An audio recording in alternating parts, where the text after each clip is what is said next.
So as much as doctors like myself like to act like it's all up here, really a lot of it is in here. So in this video, I'm going to show you exactly my favorite apps to use as a physician. Let's get into it. All right, guys, welcome back to the channel. In case you're new here, my name is Lakshan, internal medicine physician, helping you succeed on your journey, but doing it with less stress. Today is going to be a fun video because I'm going to be sharing with you step by step my favorite apps that I use on a daily basis as an internal medicine physician. Now, getting into my apps, my favorite apps happen to be in my medical folder. So I'll click them here and we'll just go through them one by one. Now, my favorite app that I end up using right now is UpToDate. Most medical students are familiar with what UpToDate is, but basically it allows you the option of basically searching anything. So if I wanted to look up a medication like I did recently, like mexilotine, which is an antiarrhythmic that we use for a lot of things, especially things like ventricular arrhythmia. So here you go. If I wanted to see what dose it was, I can easily look that up. And if I wanted to read about some things, let's see what topics I've looked up in the past.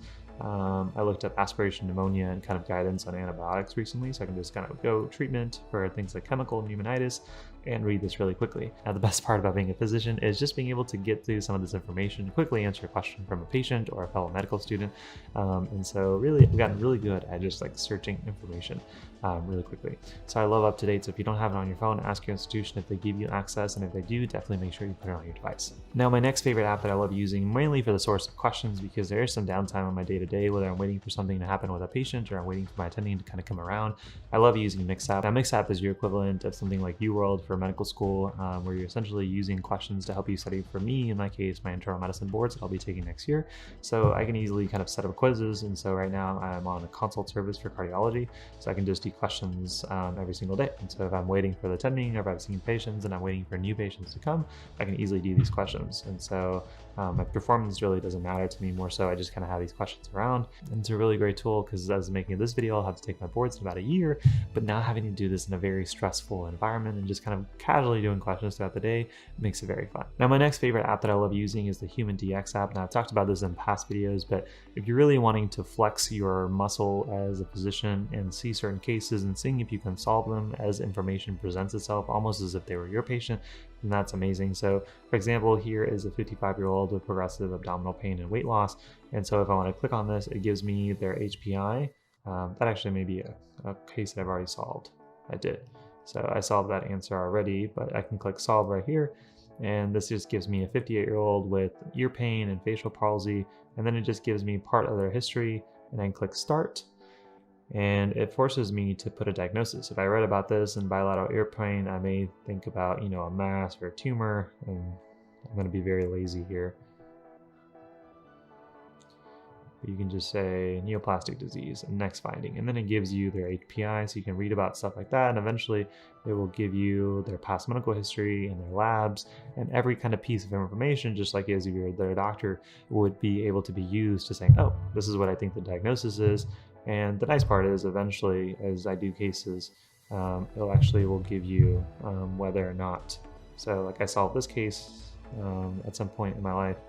And so I ended up getting, I think this one I didn't get right, but the answer was CNS Mucor.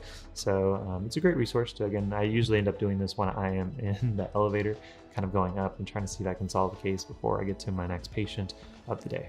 Now, the next app that I love using is actually not in my medical folder, but it's something that I love to use. That's why it's in the middle of my phone, and that is Notion. Now, I've made videos on how I use Notion to kind of help my day-to-day life. Now, this is something that I use for the business as well as things for my personal life. But for medical purposes, I actually like to have these folders where every time I'm kind of learning something, then I will create kind of a folder for it. Or if there's something that I want to learn in the future, I create it.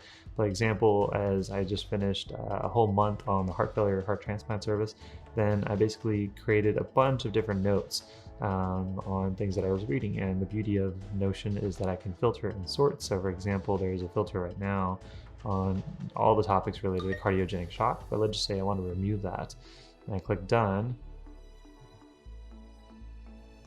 Then it will show me all my topics that I have written and studied about in the recent past. So whether it be things like chest pain stratification, cardiac amyloid, right heart failure. And so I really enjoy Notion because it just kind of gives me a lot of granularity on how I learned the information.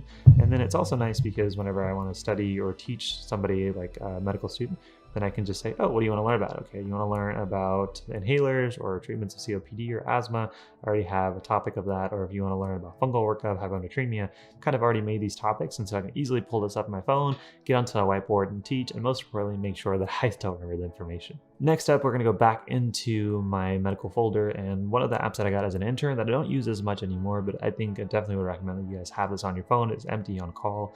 Now, a lot of times you will get called to see a patient about, on a cross-cover service, whether in internal medicine or you're a surgeon or whatever, and you're like, oh, they're having chest pain. What should I do? Or what type of things should I consider? And so it's a nice little brief update on how to evaluate the different types of things that you may have to think about, as well as the things you can do. So if I think that they have costochondritis, give them an NSAID or some kind of treatment.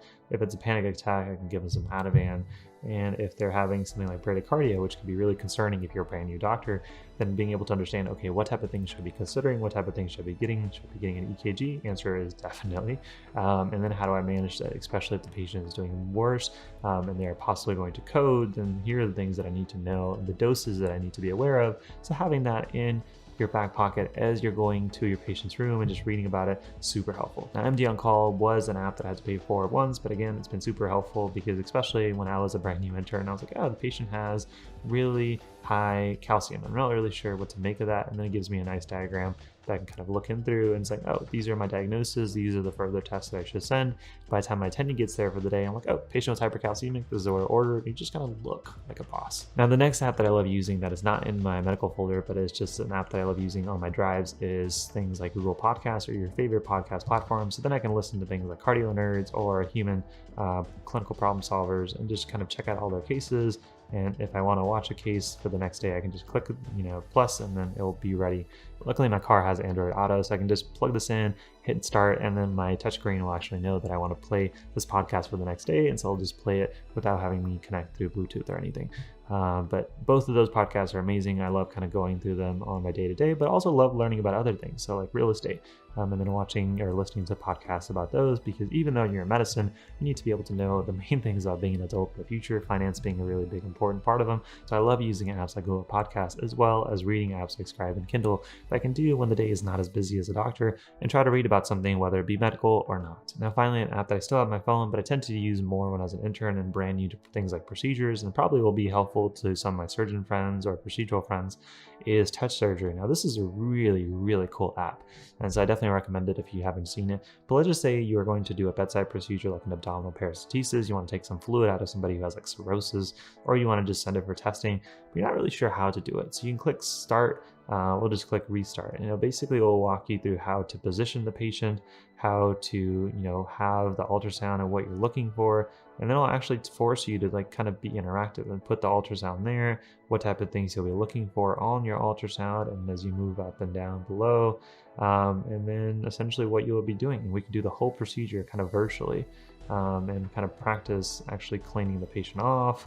And so I just think this is really cool. And just for satisfaction purpose, we're just going to do the entire thing. So drawing out the lidocaine, and this may seem obvious when you do it a few times, but if you're a brand new intern, you haven't done this procedure before, and just kind of understanding how big of a gauge of a needle should I be using to inject my lidocaine versus drawing it up, that is super helpful. So, and this kind of gives you a nice picture of what you're doing inside the body, what it looks like. So if you're ever going to do an abdominal paracentesis or a central line, again, super, super helpful. That is pretty much it. But those guys are some of my favorite apps that I love using on a day-to-day. Things that I definitely use a little bit more when I was an intern, but things like UpToDate and MKSAP and HumanDx, those are apps that I use on a daily basis, as well as some of the apps that I used back in medical school, like Anki, are still a part of my day-to-day. But if you guys are interested or asking me about certain other apps that you may use or have heard about, make sure you drop them in the comment section down below. Now, if you're about to start your journey in residency, or you're already doing and you're kind of struggling, you want to learn how to do that better, definitely check out the Intern Survival Guide, where you can really see the reviews that past students have gotten that really make you into a superstar medical physician much quicker than a lot of your colleagues. And if you're much earlier in the medical process and you want to understand how to really get a leg up, then check out some of the free as well as paid programs that we have down below. One of my favorites is my free 8-step kind of study strategy that I use to go from 10 to 5 hours in medical school of studying. So definitely check that out down below. It's absolutely free. And in case you want every tip that I really wanted to give as a medical student or wish that I had known, then definitely check out the Domination Bundle, which currently, at the making of this video, is $250 off. So that'll be linked down below in case you guys are interested interested. But with that being said, guys, hopefully you guys enjoyed this video. Let me know in the future if you want me to make more videos on like what's on my phone completely, not just the medical apps altogether. Be happy to do so, or things on like my iPad or tablet. Maybe I can make a version of that if you guys are interested and the interest is there. So add the comments down below. If you enjoyed this video, before you click off, hit that like button, hit it 1, 2, 3 more times. Really helps support the channel, so I'm super appreciative. And also lets me know that you guys enjoy this content, make more like this lecture in the future. And if you're either new here, if you're lurking around the channel and you haven't done so, hit that subscribe button also to get more videos like this on a weekly basis. Hit that notification bell to know when new videos go out. But I am done babbling like I always do at the end of the video, guys. Thank you so much for making it to the very end. I really appreciate your support. Hopefully I was a little help to you guys on your journey. Thanks for being a part of mine as always. If you did enjoy this video, then check out this video on how you can study step by step like a pro in your medical journey, as well as this video on how you can use Anki like a pro to really help you get the leg up. With that being said, guys, thank you so much for watching. I'll see you guys in the next one. Peace.